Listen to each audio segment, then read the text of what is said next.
जम्मू के अलग अलग मकामात पर कुछ होर्डिंग्स नज़र आई जिनमें उमर अब्दुल्ला की फ़ोटो लगी है और उन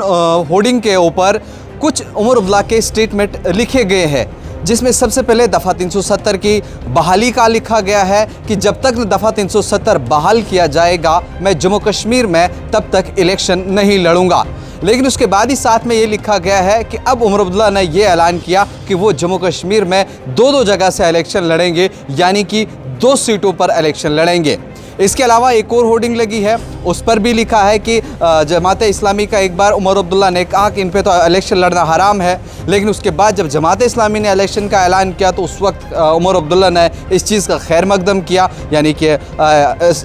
जमात इस्लामी को इलेक्शन लड़ना चाहिए। उसके अलावा एक और होर्डिंग है, उस पर लिखा है कि उमर अब्दुल्ला ने कहा था कि मिलिटेंटों को सज़ा देनी चाहिए, और उसके अलावा एक और साथी में ये भी लिखा है कि हम अफजल गुरु की फांसी को कभी मंजूरी नहीं देते। और इसके अलावा और भी कई सारे मकामात पर जो है वो होर्डिंग लगी हुई है अलग अलग मकामों पर, और इस तरह से हम आपको दिखाए, चाहे रेडिसन ब्लू की बात करें या फिर होटल रिड्स की बात करें, जम्मू के बस स्टैंड की बात करें, यहाँ पर ये सारी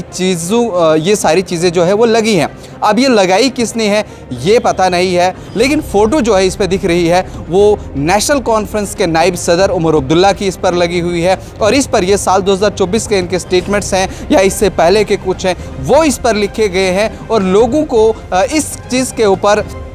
शायद वो ध्यान दिया जा रहा है, और लोग भी सवाल पूछ रहे हैं कि आखिर उमर अब्दुल्ला के ये होर्डिंग्स अगर वो कश्मीर में लड़ रहे हैं तो जम्मू में किस तरह से लगी हुई हैं, और जिस पे काफ़ी सारी बड़ी बड़ी बातें लिखी हैं, जो दफ़ा 370 की बहाली जब तक न होगी मैं इलेक्शन तब तक नहीं लड़ूंगा, लेकिन असम्बली इंतखाबात का ऐलान होता है वो 2 सीटों से लड़ रहे हैं। उसके अलावा अफजल गुरु की बात की गई है, उसकी फांसी को वो मंजूरी नहीं देते। उसके अलावा जो मैंने कहा कि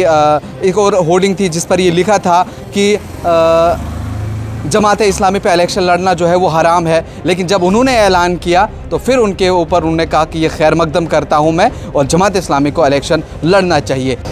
ये कुछ सवाल थे जो उमर अब्दुल्ला के ऊपर खड़े हो रहे थे, लेकिन अब यहाँ पर समझने वाली बात ये भी है कि ये लगाई किसने है और क्यों लगाई गई है। आप जानते हैं कि आज असेंबली इंतखाबात का दूसरा मरहला जो है वो आने वाला है। वो अगर हम नौशहरा की बात करें, वहाँ अमित शाह ने रैली के साथ खिताब करते हुए इस बात का भी जिक्र किया कि नेशनल कॉन्फ्रेंस जो है वो जेलों में बंद मिलिटेंटों और पत्थरबाजों को छुड़ाना चाहती है, वो फिर से यहाँ पर दंगा करना चाहती है, वो जम्मू कश्मीर के हालात को फिर से ख़राब करना चाहती है। लेकिन वो ये भूल जा रहे हैं कि नरेंद्र मोदी की सरकार है, हम ऐसा कभी नहीं होने देंगे। और ये अमित शाह ने ललकार कर आज नौशहरा रैली में लोगों से खिताब करते हुए कहा है। लेकिन इसके अलावा भी हमने देखा है कि बड़े सारे सवाल जो है वो नेशनल कॉन्फ्रेंस को भाजपा की तरफ से पूछे गए हैं। कुछ दिन पहले जो इसके जनरल सेक्रेटरी तरुण चुग है, उन्होंने कहा कि उमर अब्दुल्ला जो है वो बौखलाए हुए हैं, वो बड़े तजब्जुब के शिकार हैं, उन्हें समझ नहीं आ रही है कि वो कब कौन सा स्टेटमेंट दें, वो कब कौन सी बात करें।